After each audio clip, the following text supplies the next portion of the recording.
बच्चे सुनिए, आज वैशाख शुक्ल पक्ष नवमी तिथि है ना। तो आज सीता नवमी है, आज ही माता जानकी का आज जन्म हुआ था, ठीक ना। आज के दिन भी जैसे कि चैत महीना के शुक्ल पक्ष के नवमी तिथि में भगवान राम का जन्म हुआ था, ठीक 1 महीना बाद माता जानकी का जन्म हुआ था। मालूम है कहाँ हुआ था उनका जन्म? बिहार में, जनकपुर में बता रहे हैं। अभी जनकपुर में पड़ता है नेपाल। और वहीं पर जो है जनक जी एक राजा थे, बहुत बड़े राजा थे जनक जी, उनकी ही पुत्री कहा जाता है। चूंकि राजा जनक जब हल चला रहे थे, ये बच्चे समझिए, हल चला रहे थे तो हल चलाते समय घड़ा में माता सीता थी, और फिर वो घर लाए और फिर घर में ही पालन पोषण हुआ। देखो उतने बड़े राजा और क्या चला रहे हैं? हल। इसीलिए कोई भी काम को छोटा नहीं समझते। जब राजा हल चला सकते हैं तो हम क्यों नहीं ये काम करेंगे? वही माता सीता जब बड़ी हुई, घर में शिव का दिया हुआ, भगवान शिव का दिया हुआ धनुष था, भगवान शिव का दिया हुआ धनुष था। वो धनुष काफी भारी था। माता सीता जब झाड़ू लगाती थी तो वो उठा करके हटा करके लगाती थी। भगवान ये जनक जी सोचते थे कि इतना भारी धनुष है और इसको कोई हिला नहीं सकता, लेकिन ये उठा करके झाड़ू लगा। ये भी देखना, राजकुमारी झाड़ू लगा रही है। राजकुमारी क्या लगा रही है? झाड़ू। इसीलिए याद रखना कि अगर हम कोई बड़े ओहदे पर चले जाएं और बहुत ज्यादा पैसा वाला हो जाए तो क्या हम काम नहीं करेंगे? काम करने से शरीर स्वस्थ रहता है। उसके बाद फिर जब वो बड़ी हुई तो उनके मन में ख्याल आया, राजा जनक के मन में, उनको वैदेही भी बोला जाता है, जानकी भी बोला जाता है, सीता भी बोला जाता है। चूंकि वो हल से पैदा ली थी, वहां से हल के इससे वो सीता है। क्या है? सीता। वैदेह से वैदेही हुआ और जनक की पुत्री जानकी हुआ। इनके बहुत सारे नाम हैं। उसके बाद क्या हुआ कि उनके मन में ख्याल आया, राजा जनक की इतनी बलशाली है मेरी सीता, तो इनका शादी जो होना चाहिए इनसे भी ज्यादा बलशाली के साथ। चूंकि शिव की दी हुई धनुष, सुनना तुमने में, शिव की दी हुई धनुष को ये उठा, फिर उन्होंने पूरे राष्ट्रीय जग कराया और इन्होंने ये भी कह दिए, हर जगह राजा महाराजाओं को खबर किए कि आप लोग आइए, हम राजा जानकी का स्वयं वर करने वाले हैं। मेरी बेटी सीता जो है जिसको पसंद करेगी उसी के साथ हम शादी करेंगे।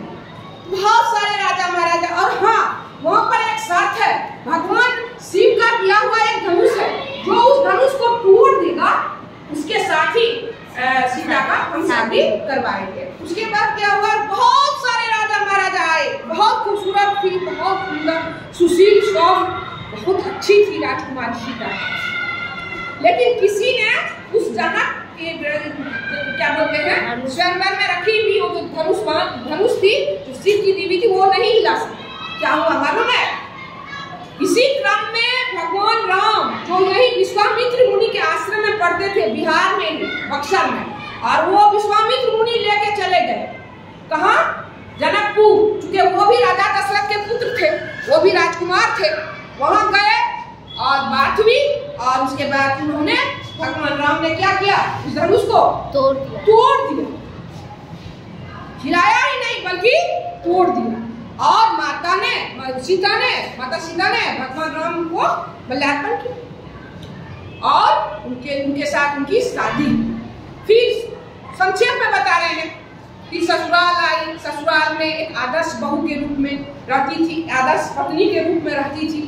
फिर भगवान राम को जंगल जाने का हुआ तो वो साथ साथ चली भी गई। लेकिन जंगल जाने से क्या हुआ, देखो स्त्री है, पुरुष तो जंगल में रह जाएंगे, लेकिन स्त्री जो है अगर वो चाहेगी कि हम जंगल में सिर्फ सुरक्षित रह जाएं तो नहीं रह पाएगी। देखो उनके साथ क्या हुआ, राक्षस उनको हर लिए। राक्षस रावण क्या किया, हर लिया, हर के लेके चला गया। देखो कितना 14 साल वनवास में कितना दुख झेलना पड़ा। और वहां फिर युद्ध हुई, रावण और राम में युद्ध हुई। उसके बाद सीता फिर आई कहाँ, क्या बोलते हैं, आ गई, जब अयोध्या नगरी आ गई शांति से सुना, और फिर उनको एक पुत्र हुआ लव। क्या हुआ? लव। लव सुनो, तो जब लव हुआ, लव कुछ दोनों हुआ। चलिए, जब भी जो भी हुआ उसके बाद क्या हुआ सुन लो, 2 पुत्र हुआ। उसके बाद इसके बारे में जान लीजिए। वही समाज में कहने लगा कि कोई था, वो भी शायद था, कि देखो हम भगवान राम नहीं है जो कि तुमको रख लेंगे, जो भी हो, दिस दैट कुछ भी हो। भगवान राम ने सीता को त्याग दिया और सीता वाल्मीकि नगर में वाल्मीकि मुनि के आश्रम में जाके रहने लगी। समझ रहे हैं ना? तो इस तरह से वहाँ बहुत कष्ट झेली माता सीता ने। वहीं पर लव कुश बड़ा हुआ। लव कुश क्या हुआ? ये याद रखना, कुश से तैयार किया गया था कुश। तो लव कुश एक बेटा लव था ही, और कुश से तैयार किया गया था कुश। उसके बाद वाल्मीकि मुनि के आश्रम में वो बड़ा हुआ। अच्छा, एक बात पूछते हैं, भगवान राम ने सीता को त्याग दिया, कहा गया है, कारण क्या था मालूम है? कारण था कि भगवान राम सिर्फ राजा ही नहीं थे, हाँ राजा थे, लेकिन वो प्रजा के लिए सब कुछ, पहले उनके लिए प्रजा थे। क्या था? प्रजा। उसके बाद उसकी पत्नी। पहले क्या? प्रजा, उसके बाद ही सीता पत्नी। पहले राष्ट्र धर्म। पहले कौन था? सबसे पहला धर्म क्या है? राष्ट्र धर्म। उसके बाद कोई धर्म। भगवान राम ने जो किया कि प्रजा हमारा थोड़ा सा भी दुखी ना हो, इसीलिए उन्होंने प्रजा के बात पर सीता को त्याग दिया। समझ गई ना? तो पहले क्या, कौन धर्म है? राष्ट्र धर्म। राष्ट्र धर्म यहाँ ये भी दिखाया गया है। उसके बाद ही कोई परिवार है। पहले राष्ट्र है, उसके बाद ही परिवार है, ये भी याद रखना। भगवान राम ने करके दिखा दिया कि देखो ठीक है, प्रजा अगर इस बात से दुखी है तो हम इसके लिए हम त्याग देंगे सीता को।